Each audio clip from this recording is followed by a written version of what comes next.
Welcome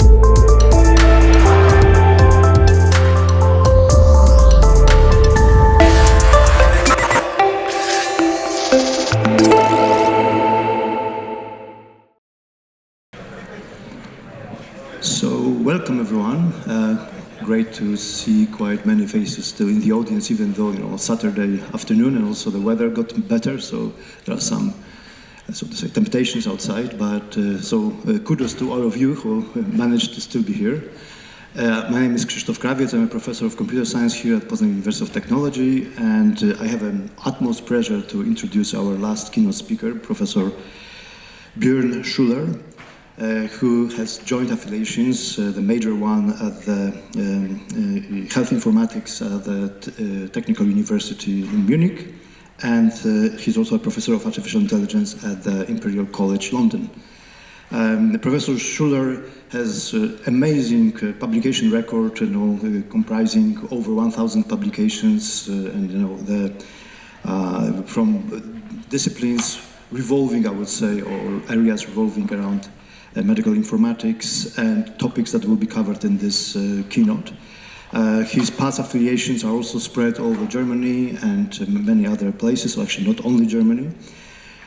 He's actually also renowned for hosting or actually acting as a fellow of the IEEE and the Golden Core awardee of the IEEE Computer Society. He's also the fellow of the BCS, fellow of the ALICE. The ALICE, some of you may know that. Essentially a society and organization and a project that is like a core for the machine learning in Europe. He's also the fellow of the ICSCA and the fellow and president emeritus of the AAAC. Whether that last title is a bit funny because, as you may have noticed, Professor Schuller is probably younger than me, actually. So that Professor Emeritus title sounds a bit funny. So I think we have a wonderful and excellent speaker as this last element of the conference. So let's turn our ears into high augmentation mode, and the floor is yours. Thank you very much.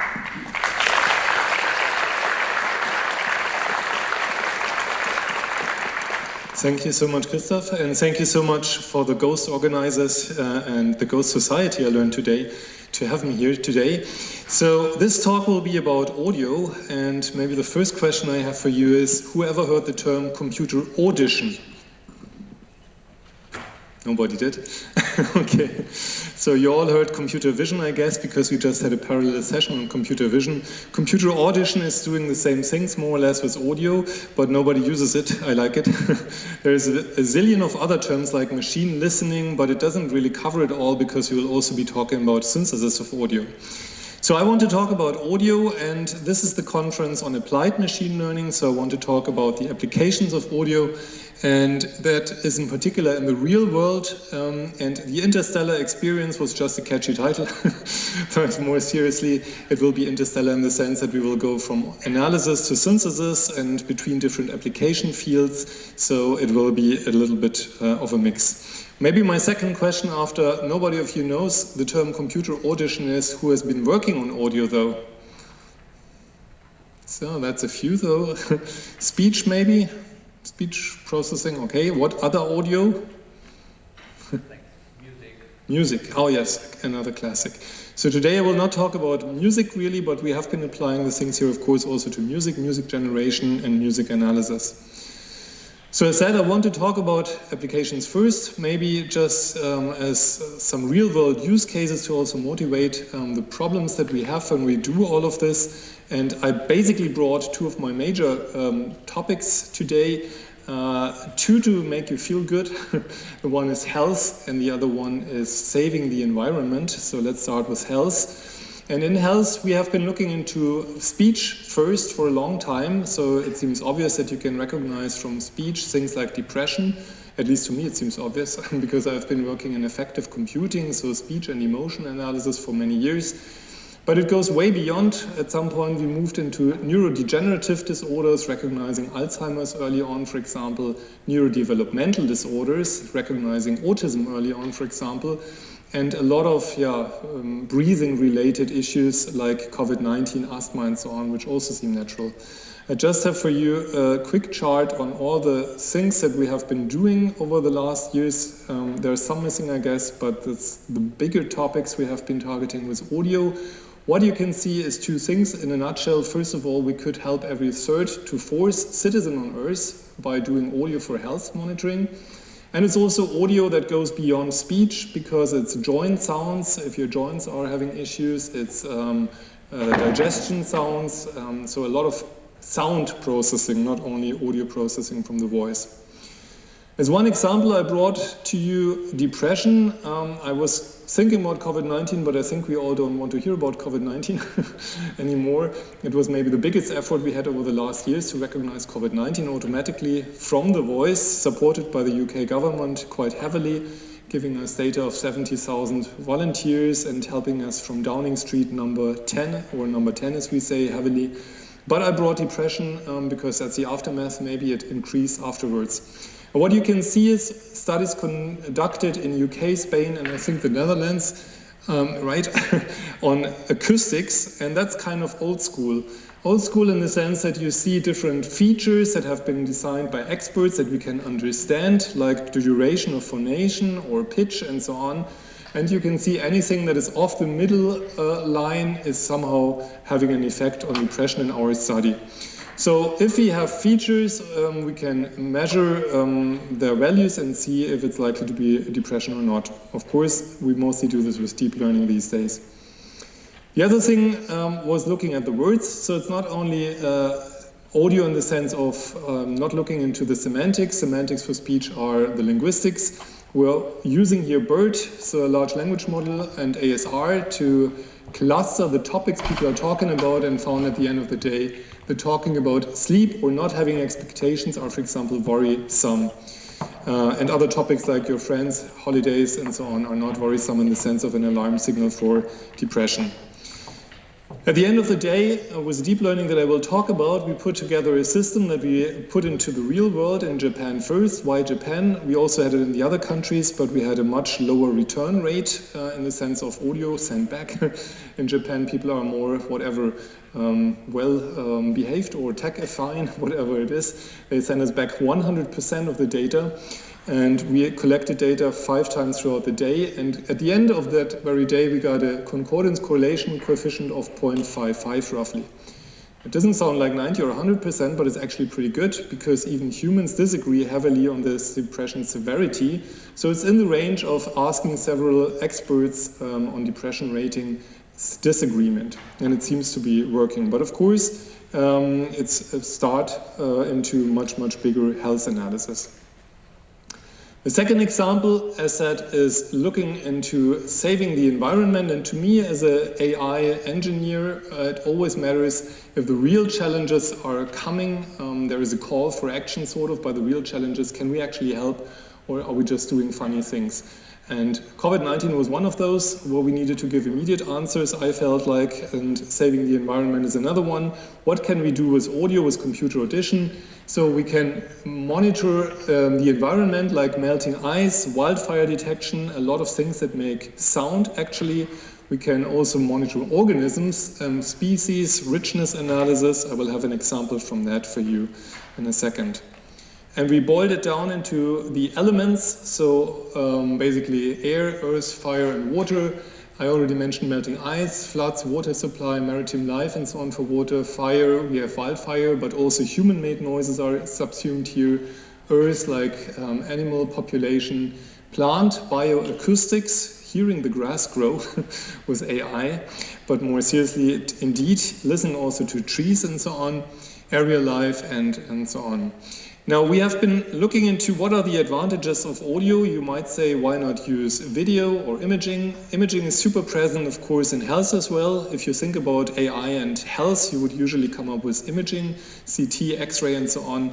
But doctors are also listening ever since, so we felt the stethoscope is the symbol almost for medicine. Why not use it from an audio perspective? Similarly here, you have a number of advantages, and maybe the biggest of them all for us was that we can have one microphone cover a very large area rather than having cameras. For example, to monitor monkeys in Costa Rica, This was done with our colleagues from the bio department at Imperial, and they had some 341 sites distributed across Costa Rica, which you can see up here in white dots, where we collected audio to monitor the behavior of these monkeys with computer audition in the wild, literally.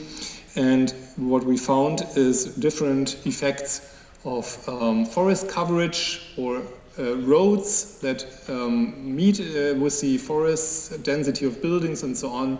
And we found from these graphs in our analysis that if it's less than 80% forest cover, you have a dramatic decrease in population of these monkeys, and within 1 kilometer radius of primary roads, you also have quite an absence of the monkeys. That is one example, and of course there's many more species to monitor. We're doing this also in Germany, and many more things to consider, but it is one example of doing this in the wild, and for us it came with a lot of challenges, because we're having audio recorded in the wild to get the audio back, to get it privacy bulletproof, because you're having audio recorded, might also concern outdoor freaks, whatever, people that are walking there and talking, they don't want to be in our audio, and many other challenges. But at the end of the day, if you have some chart and result from it, it really gives you the feeling that you can do something useful in the real world with it. So now, without much more application examples, let's go into the more techy part of the talk. And first of all, what we need computers to do is hearing. Hearing traditionally in health is also what we have been doing with AI to help people by hearing aids. And hearing also is, of course, something that we need to do in terms of pre-processing. Pre-processing in terms of denoising the signal has been done a lot with expert-crafted approaches, such as ICA, independent component analysis, if you have several microphones, or non-negative matrix factorization, if you have a single microphone. Nowadays we do this with deep learning, no surprise. And what you have here is the target audio extraction, for example, our monkey in the wild, or somebody speaking whose depression severity we want to monitor. And you have some mixture encoder, a fusion layer where you give clues what to listen to, and then a target extractor, where the clue could be things like the visual that somebody is looking at, for example, from smart glasses. It could, of course, be an audio clue, so I give an example of a monkey or of the person I want to focus upon. It could be a spatial clue if I have a microphone array, and it could be even the heart rate, the thing that you are mostly impacted by if it's a human that is using this as a hearing aid, and loads of other clues. And then you have a mixture encoder that has to learn or at least have some representation, and then a mixture neural network to then go into the target extraction where you mask, including potentially beamforming, and then reconstruct the audio after masking from what you want to keep and what you want to delete. For that, we have put together an open source toolkit named Enhance. We're from Germany, so for fun, it's not Enhance, but Enhance. Enhance has two streams, asynchronously working with a target context. So you remember the yellow box up here that is giving us a clue from audio, what to focus upon. It also has an interference asynchronous stream that feeds into it, what not to use, and then residual blocks coming from the noisy audio to clean it up. And you can see that SDR is quite good of Enhance in terms of competitors, but let's listen to audio examples, just two of them. First, you hear the nightmare setting, two male speakers, same gender speakers at similar or same SNR, and then we focus on one of them. There was a game where you dropped. And you can hear it clearly enhanced, and that is actually giving us what we need, the monkey in isolation or the target speaker in isolation. Just to show that we can also use video to get us audio, I brought an example of our end-to-end learned deep neural network for lip reading. This means that I point a camera at somebody in the back, let's say, because I want to hear if they're saying nice things or bad things about my presentation or something completely different.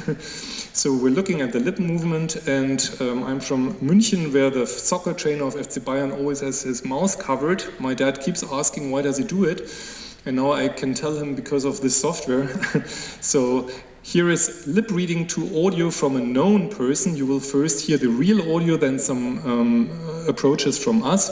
What will be the future of love and family in light of these trends, and how will they transform our social structures? What will be the future of our family in light of these trends, and how will they transform our social structures? So here's the problem. And you can hear some artifacts. That was the prevailing story in the media. But you can also notice that the head is shaking and rotating. I needed to learn something about medical marijuana. That was the moment in which I realized I needed to learn something about medical marijuana. Video games are not just toys for kids, and we must treat them with a practical perspective. Video games are not just stories for kids, and we must treat them with a practical perspective. But it's not fully real world as said yet, as we had training material from the speaker, audiovisual material, and now comes the non-known speaker. That's a real world case. And we have two approaches of rendering after the original audio. Predictions are the basis of every experience that you have. Predictions are the basis of every experience that you have. Predictions are the basis of every experience that you have. We have to decide what it means. We have to decide what it means. We have to decide what it means. And you can hear this is working reasonably well, of course, because it also has some language background, but you can also hear the phonation is not clearly there in the real world case. Now that we have this enhanced signal, we can go into analysis of it. And we have been considering different cascading or ways of doing this. You can see first a cold cascade where you have a common loss function. So you have the audio enhancement, and then your target task. In this example, it was COVID-19 detection from the voice, but it really doesn't matter. Commonly optimized with a single loss function at the end. In the second case, you have multitask learning, meaning you have different loss functions for the enhancement and for the target task, COVID-19 recognition, and finally iterative optimization of this rather than commonly optimizing. And to our very surprise, the iterative optimization and the multi-target learning were better than a single loss function. We were always hoping for having a case for neuroholism in the sense that we have one loss function at the end and we optimize it all for this one target commonly. But that was too optimistic, it seems, because speech denoising requires quite a different perceptual quality loss function than the actual target task with binary cross entropy or whatever it is. Still, it shows that, of course, you can get a good improvement by having a neuroholistic approach rather than first your non-negative matrix factorization, then maybe some feature extraction, old school, and then some decision making, which are not commonly optimized. And that brings us to the actual end-to-end paradigm. That was our change, our major paradigm change. Number one, I have experienced 2016. We were first in speech and audio analysis to show end-to-end learning with convolutional neural networks feeding into recurrent neural networks for going from the raw signal to the final label. Something my PhD advisor told me will never be possible in audio. So please don't believe what I say, but challenge it. Because at the end of the day, things are always doable, it appears. But how it was doable was by learning, of course, with convolutional layers, these kernels, these filters, to go from easy things like edges and colors to more complex things, and adding attention to which part in the input signal to pay attention to. We had some correlations done with our traditional features, found that it has good correlation, about 0.7 but not 1, meaning it learns different features, and luckily they were twice as good as our traditional features. So 50 to 70 years of taxpayer money for nothing. Experts thinking about features that were not needed at the end of the day, it appears. Of course, they're still good if you need some more explainability.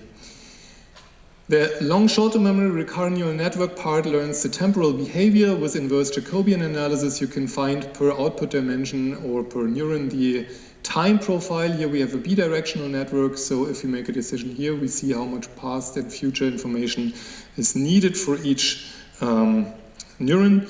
And we can also use temporal attention and, of course, then learn the final decision making. Neuroholistically, as said, or as in the previous example, iteratively, with different loss functions, but still in one neural approach, and not going with different boxes. That was a good thing, and we didn't need to think any longer about how to enhance audio, which features to do, because it's all learned from the data.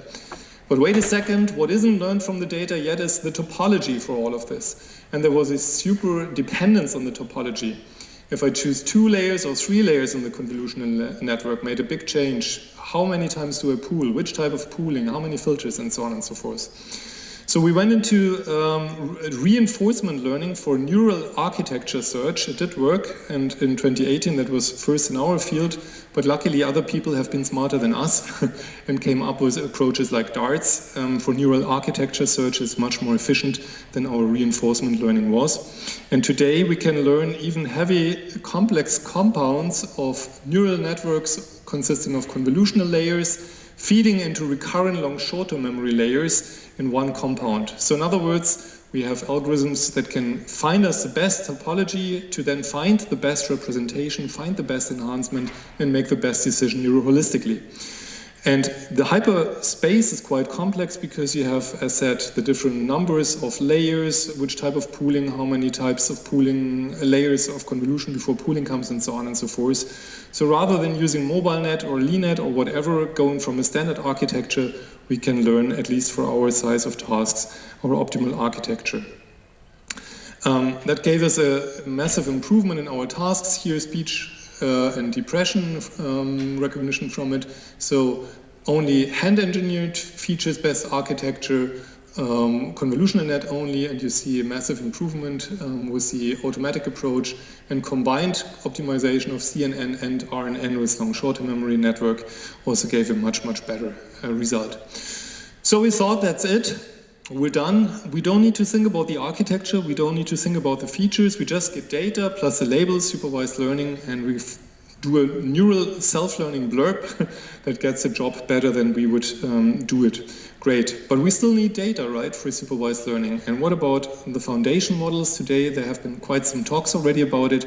And we were also wondering, is there emergence in these for our tasks?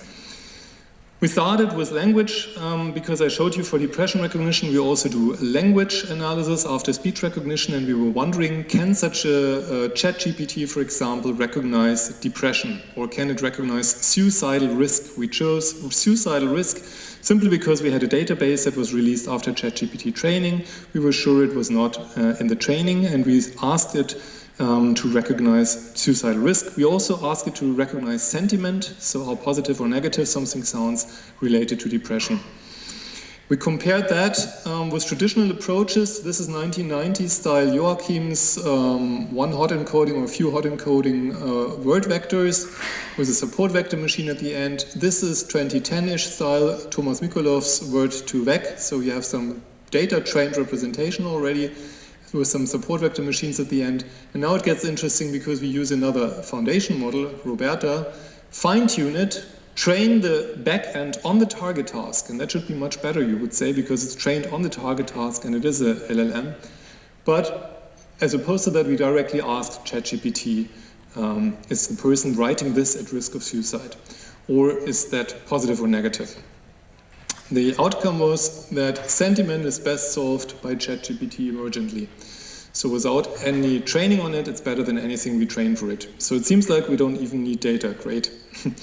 Second best in the suicide risk case, because the fine-tuned large language model Roberta was a little bit better, or was better, but it was still better out of the box or equally good than the old school approaches trained on the target task. So that was quite a shock. And talking about audio, we wanted to now lend it ears. How can we lend a large language model ears? Why would you even do that, you might be asking. Today we have a lot of large audio models, but we wanted to intersect large language models better with large audio models. And to give it ears, we first described our traditional features with words. That's easy. Pitch is raised, or pitch is raised by 10%, or energy is lowered, whatever. And funny enough, we figured that as ChatGPT was trained on scientific papers too, it knew our features. We don't even have to say what they are. It knew exactly our feature extractor and our feature set, so we could use the original names and just say the values. that worked right out of the box. We could even tell it to recode our feature extractor, because it can code, as you know, and it knew our feature extractor. But nonetheless, the second thing we did is not do it verbally too much, but use an autoencoder. And we went from the spectrogram over time to reconstruct it with a bottleneck in the middle. Of course, it's a compression autoencoder. We used VAE with vector quantization. And vector quantization was used to not have a kind of vector representation, but a single number. So we have a codebook of some examples of vector compressed audio, or autoencoder compressed audio, and we choose a codebook to just say this speaker sounds 17 or 260, whatever, right? Is he at risk of suicide? If there is audio for it, is he positive or negative, and so on. And this worked very well. Zero-shot learning, few-shot learning, it all worked better than our approaches with the features even, because it had additional resources to go into. That means we can lend the language models ears, and it also seems like if I don't even have audio and training data, I can still try if some large language model can do it. And if you can do zero-shot and few-shot learning, it also means you can do something smarter to optimize it, of course. Why not combine the two ideas of having a large model and fine-tuning, even though Roberta was maybe worse in one of our examples. We have been redoing all of this with Claude and Bing and whatnots models, and found that, of course, if we fine-tune the large language models, we can get a little bit ahead. We did different things. One thing was to combine traditional approaches and large models in a late fusion, for example. The other thing was using tuning, p-tuning version 2, so prompt tuning, for example. It was reinforcement learning or low-rank adaptation, where we put a couple of parameters on the side in addition to the pre-trained weights, rather than changing these. With LoRa worked quite well. So all of that works, and we could fine-tune and optimize our models. What we just recently put onto arXiv is also a study looking into the prompts. You can't read this, I guess, sorry for that.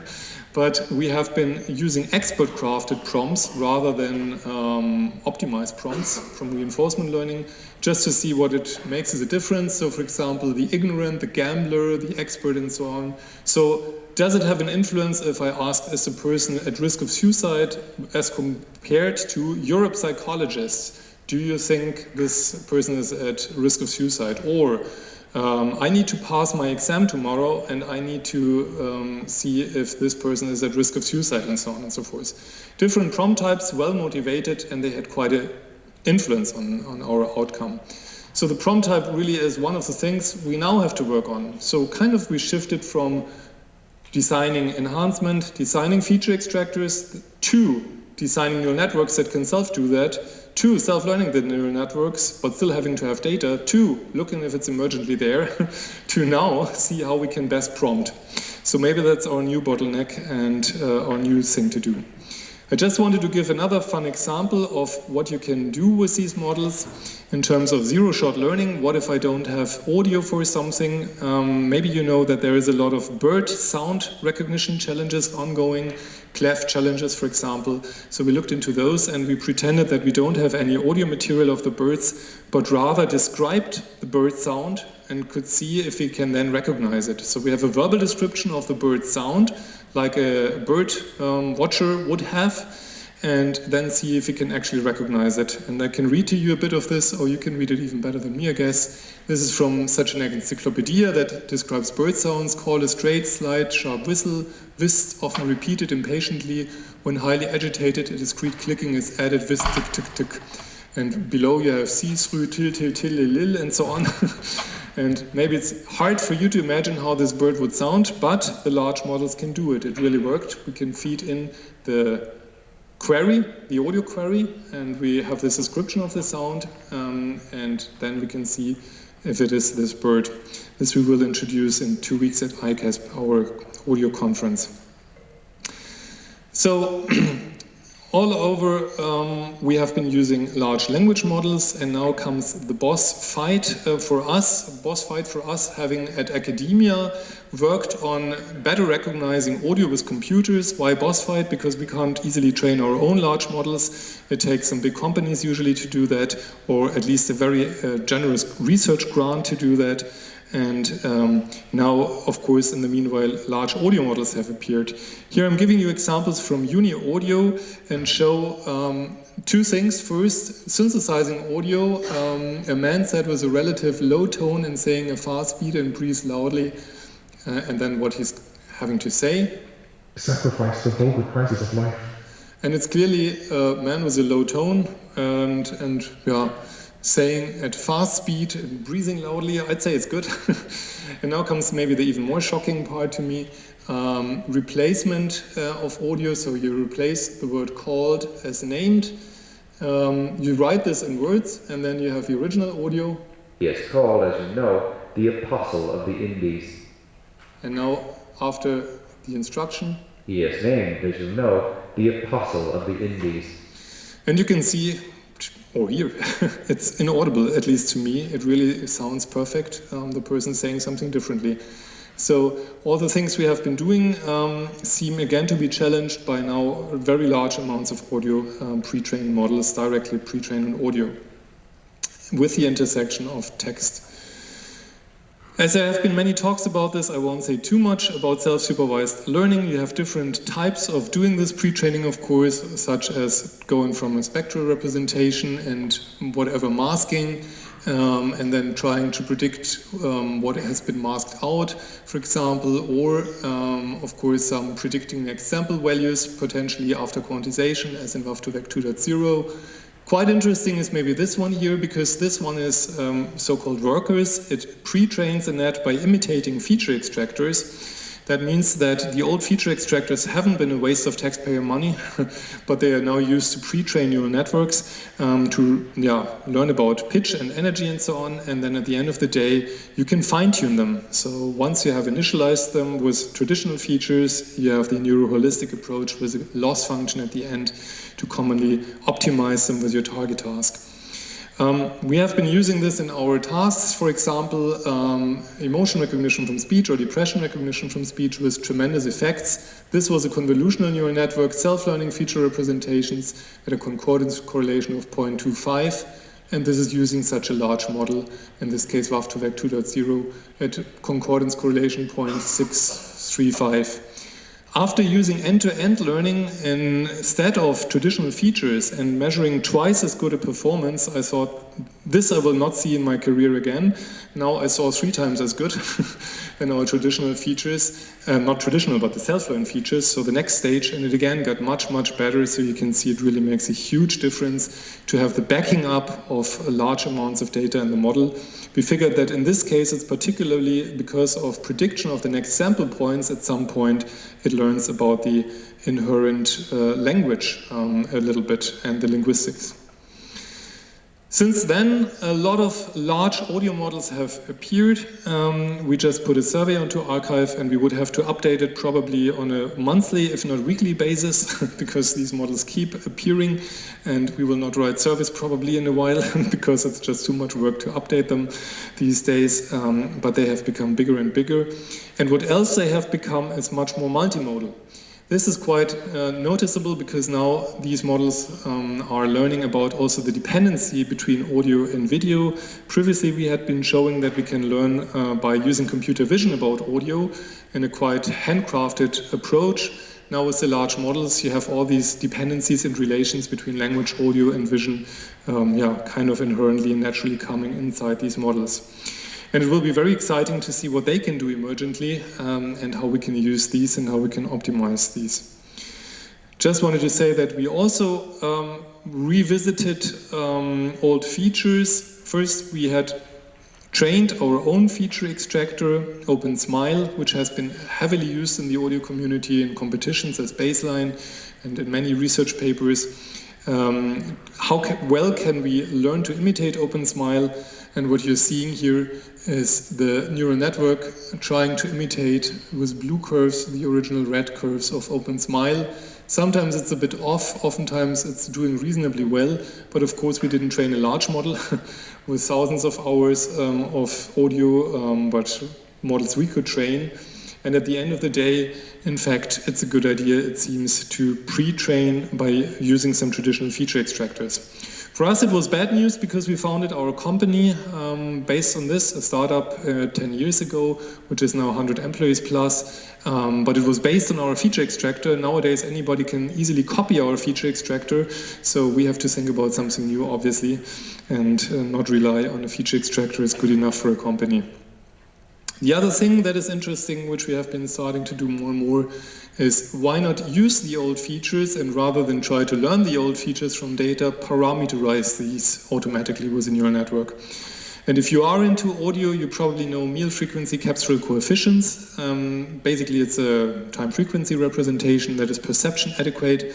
And what we can learn is the filter bandwidths and the amplitude, so kind of triangles. And why not learn these parameters rather than trying to, from scratch, learn a DCT or whatever, and that worked quite well. Other things we have been doing in terms of audio representation was audio Barlow twins. That's the idea of teaching also augmented and other representations. So rather than showing what is not what we're after, we're showing what is also what we're after. And the audio Barlow twins are now one of our common deep representation forms. Means that we teach an autoencoder again to come to a representation of audio by showing the original audio as an example for the bottleneck reconstruction and the autoencoder for representation learning, but we also put augmented versions of the audio inside to teach it about augmentation. And we have been doing this for pitch, stretching, tempo changes, loudness changes and so on, getting quite good results during our COVID-19 tasks.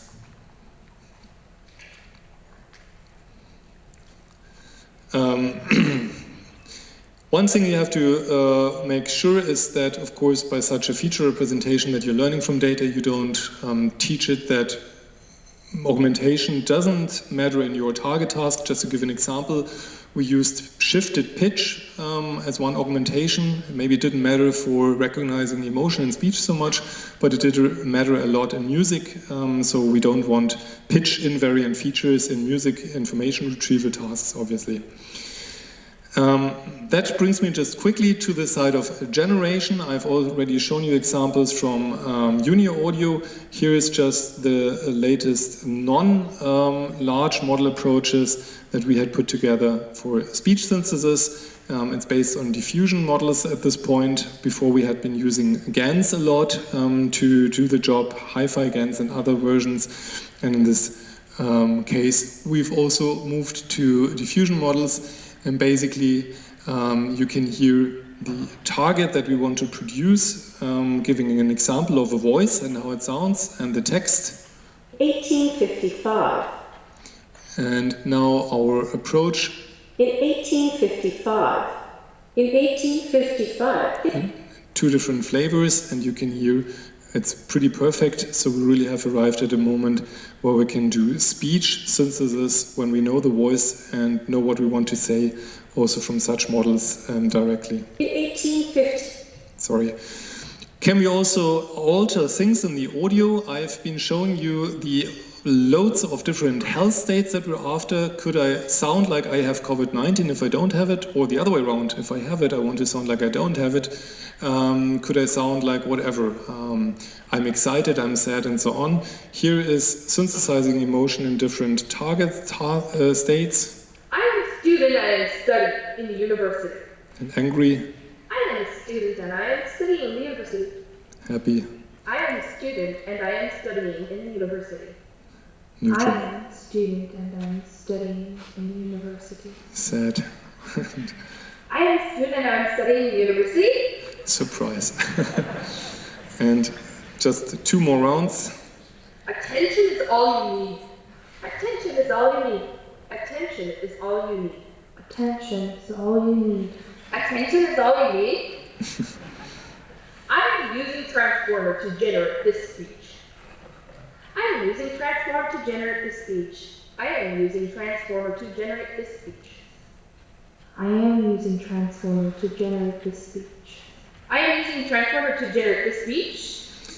And again, I would say it's pretty good. Maybe you noticed that SAT was a little bit off. We had less training material for SAT, but generally we're now interested in also designing this for changing the state quite arbitrarily across different audio tasks. And the other thing that you have somewhat heard in the speech editing example was replacing a section of the audio by some other word, for example. This is our last GAN approach at going for imitating a voice, and what you need is one piece, one word, kind of one number. So what you can hear is a GAN which is continuing to count after the first number it gets as a kickoff.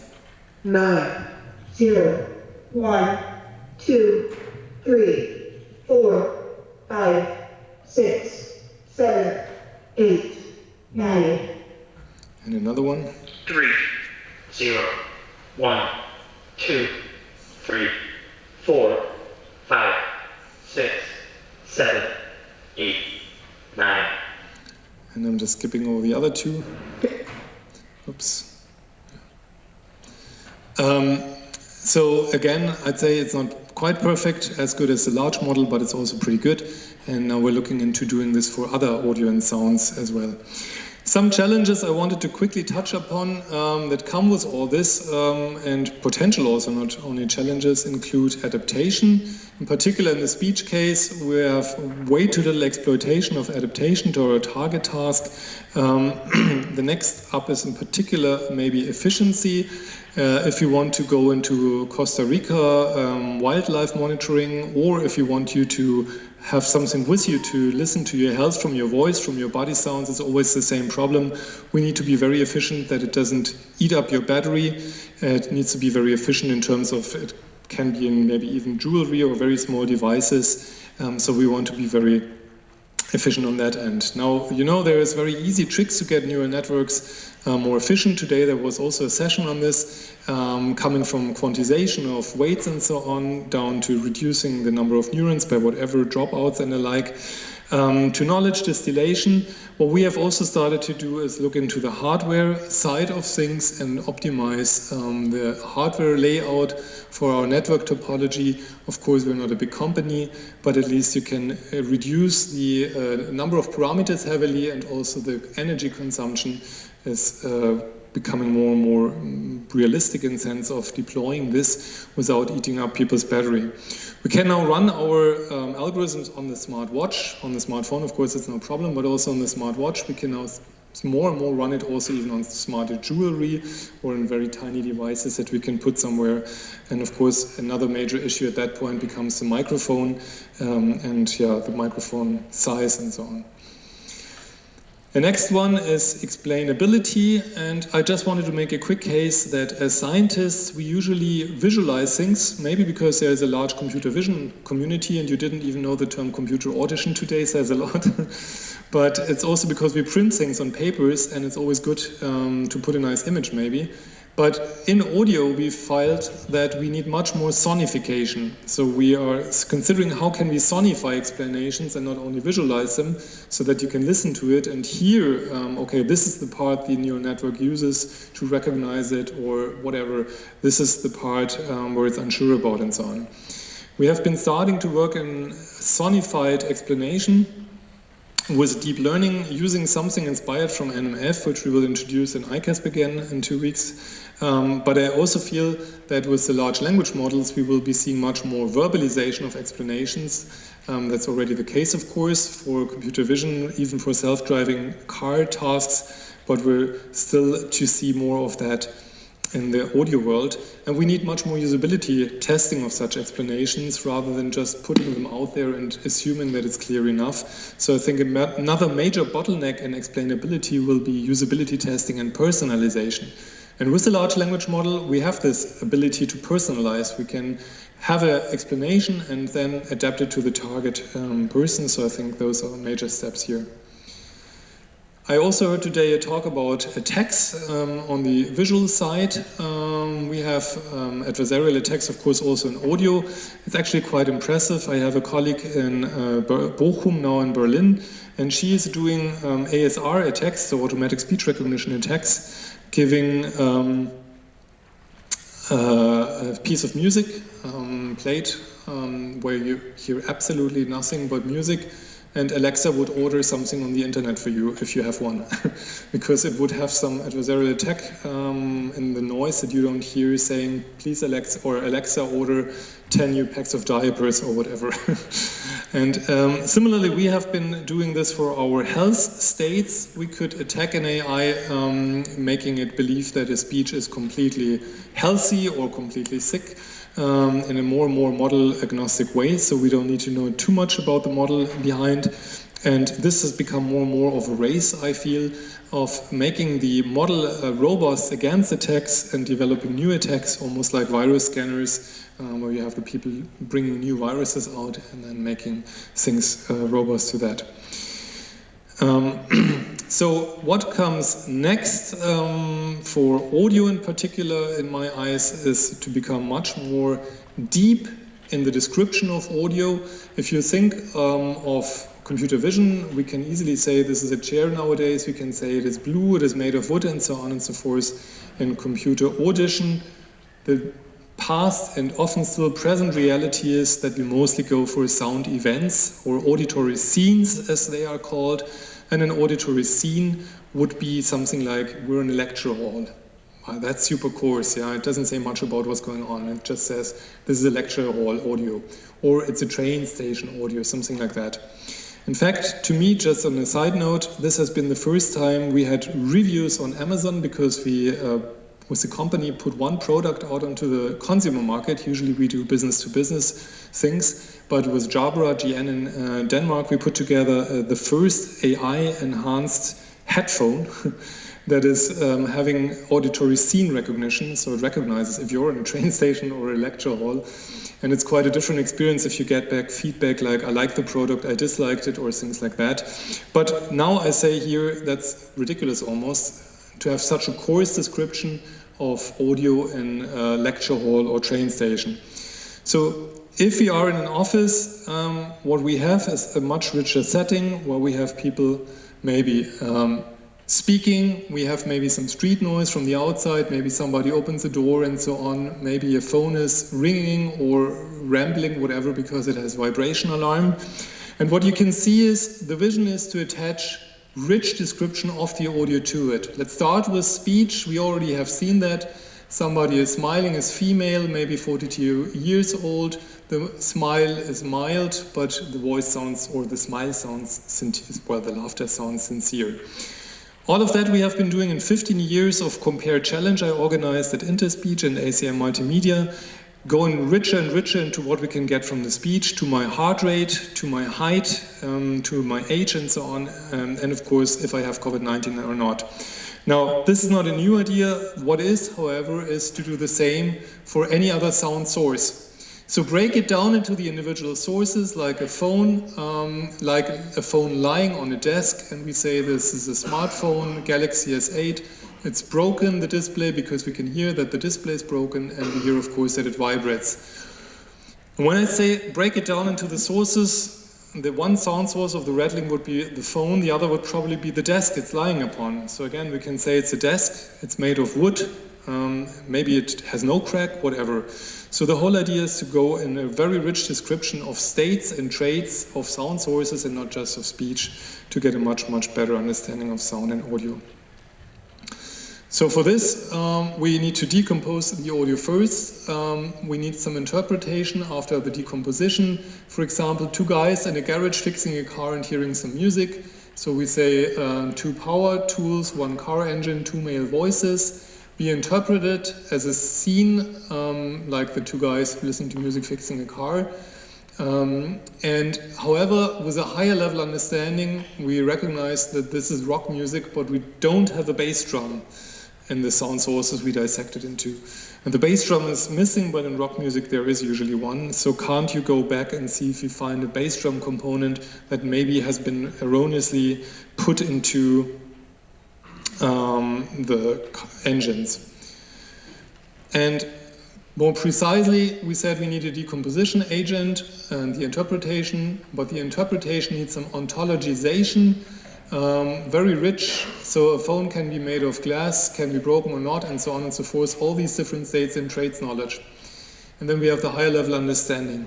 All of this we did some 3 or 4 years ago, I think, as a vision.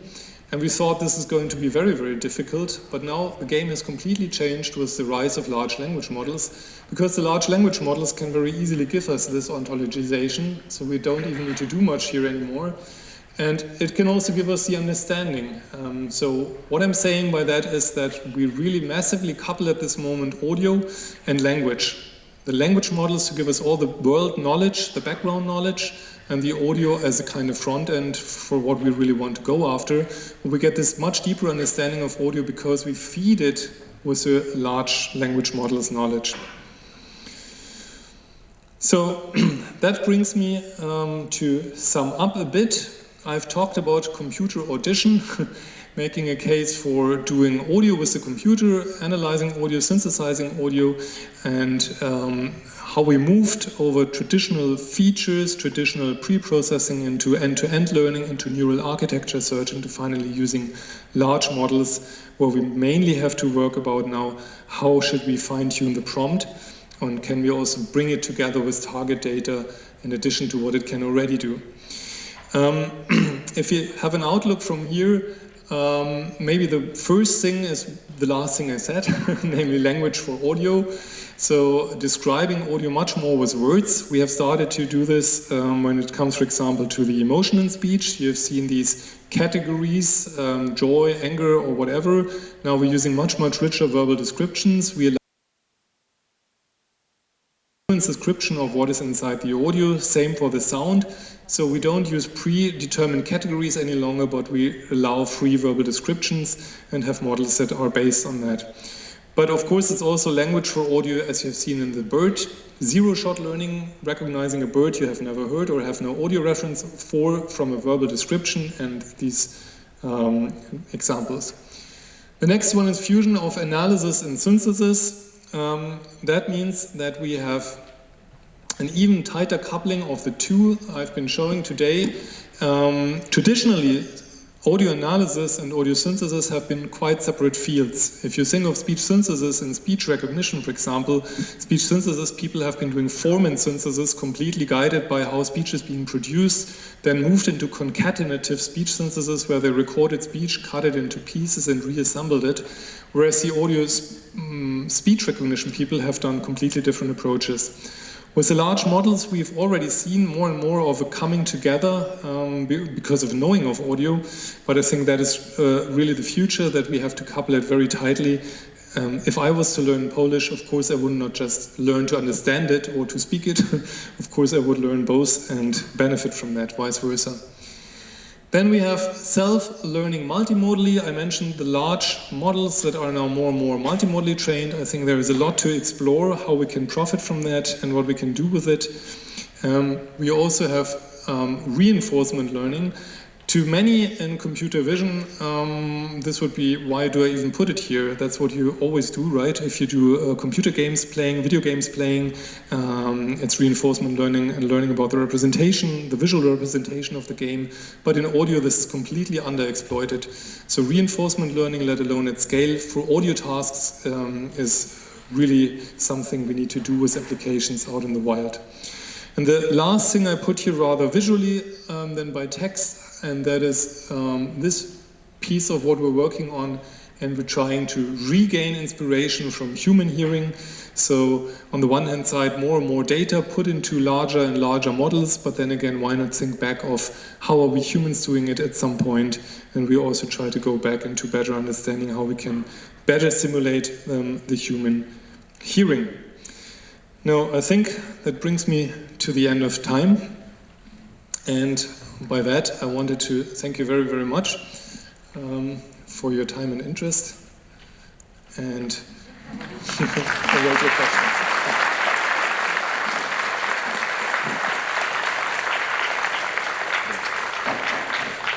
Thank you very much, Professor Schuller, for this really exciting and, so to say, multimodal talk with so many examples and so many inspiring directions. And I'm pretty sure that there will be quite many questions from the audience. Yep.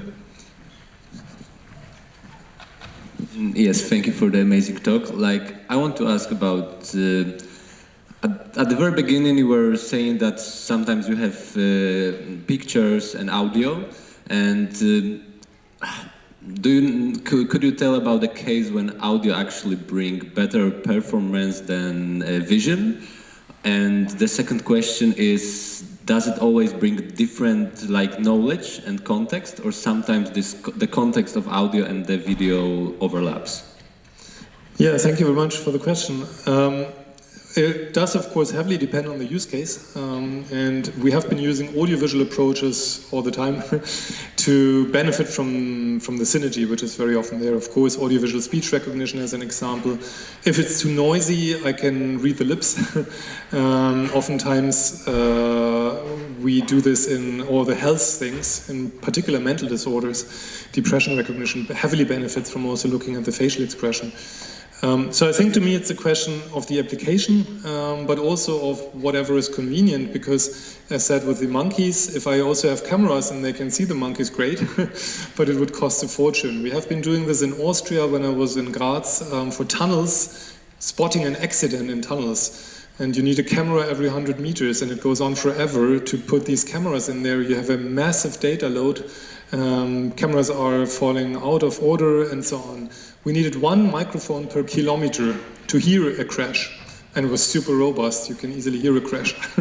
So at the end of the day, I think, yes, it's very often complementary, and often to me just a question of the use case, in the sense also what makes more sense. People, for my surprise, often don't fear a microphone in their rooms, but totally fear a camera. I don't understand this, given the richness of semantic information that you have from the audio. I'm literally talking over dinner maybe about politics or things like that, and I'm just visible maybe as my face. Okay, now that you've seen how you can lip read, maybe the camera is also dangerous in that sense, but otherwise, yeah, it's really a matter of use case. Hi, thanks for the great talk, Ray.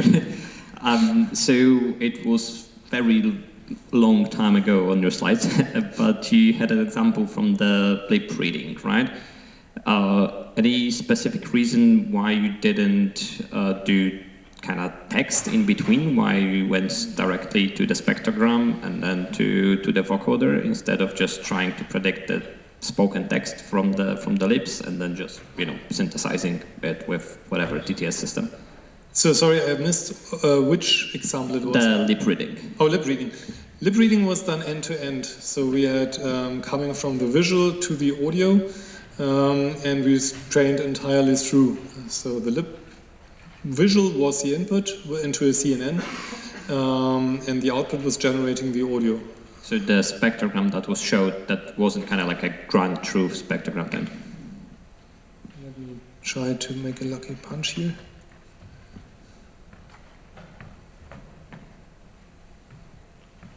Sorry about that. You're talking about this one, yeah? Yes. Oh, are you asking why did we use a spectrogram and not go from raw audio? Why not text?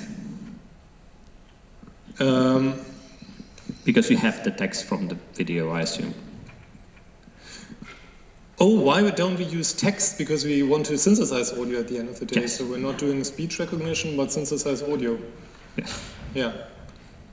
But I mean, the predictive spectrogram is kind of like a harder task than just going to text and then just using whatever TTS-ready system you have. Right, but if you use a TTS system, it gives you the speech in a detached manner from how it has been said. So you're using all the yeah, makes sense. paralinguistics.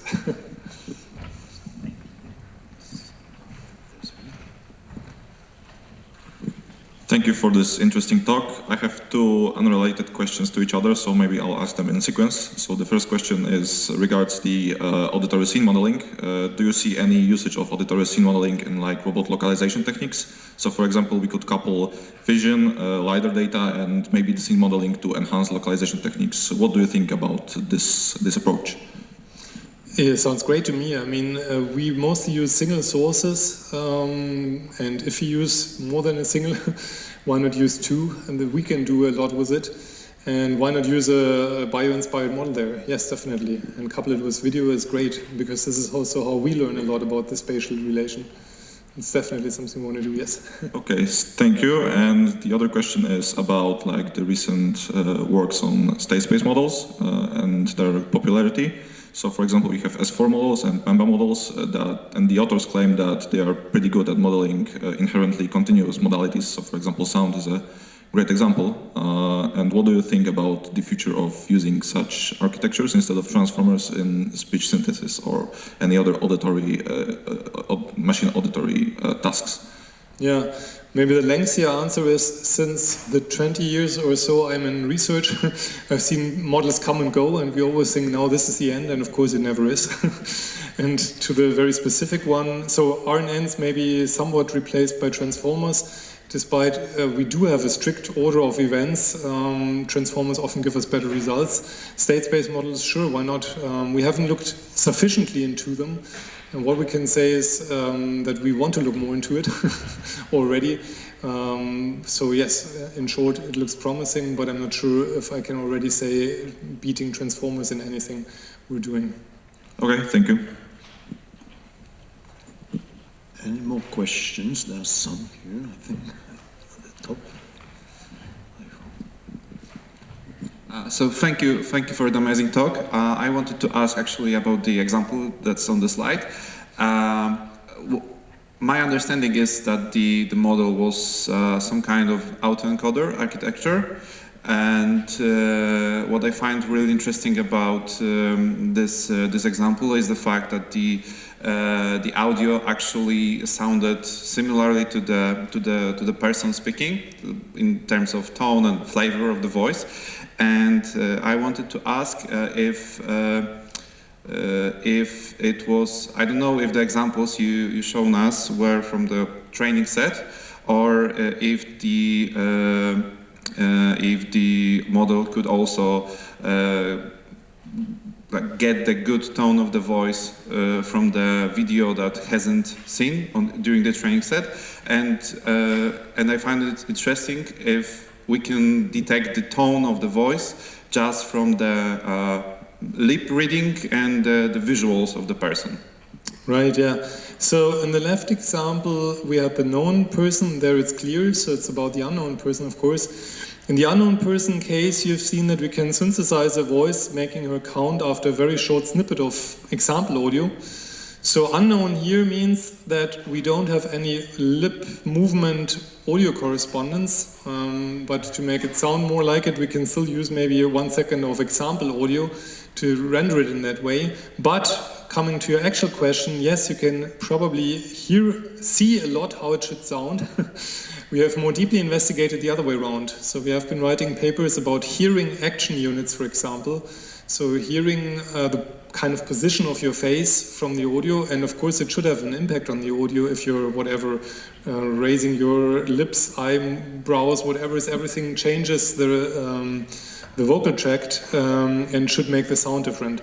We have not systematically investigated the other way around, but yes, you can see already how it should sound, of course, at some point from large data anyhow, because you're seeing a lot about the physiology, you're seeing a lot about gender and so on and so forth, age of the person. So to a very large extent, these models indeed, fed with enough data, start to sound like the target person by looking at it and guessing, if you wish. Okay, thank you very much. Thanks. Questions? We still have, I think, just perhaps time for just a single question, but the person who's willing to ask is an unfortunate spot. Hi, hello. It was an amazing talk. Thank you very much. On the slide where you listed the elements and monitoring the wildlife, there was also a mention of so-called plant bioacoustics. I'm really curious about this. Could you maybe elaborate a little bit? Yes, we have been working with we are working with biologists from Freiburg University in Germany, and this is a larger network in Germany where they have, like the Costa Rican microphones in the wild, microphones in the wild, in forests. Now the point is, what data can we get? And the data is often very coarse about whatever devastation through storms and things like that. But in these cases, they give us much, much richer data about the healthiness, for example, of the forests and the plants, and growth and so on. So we're basically listening to the sounds that we're recording and training through to the labels we're getting with the intention of hearing the healthiness of a forest, and not by the, but also individual subgroups of certain species, let's say, pines and so on. Thank you very much for this answer. I think we should be closing the discussion. So, as a final remark, after listening to your talk, one thing I will never do in the public is actually talking without covering my mouth. So I guess that's something that many of us will now practice. So please join me again in thanking Professor Schuller for this excellent talk.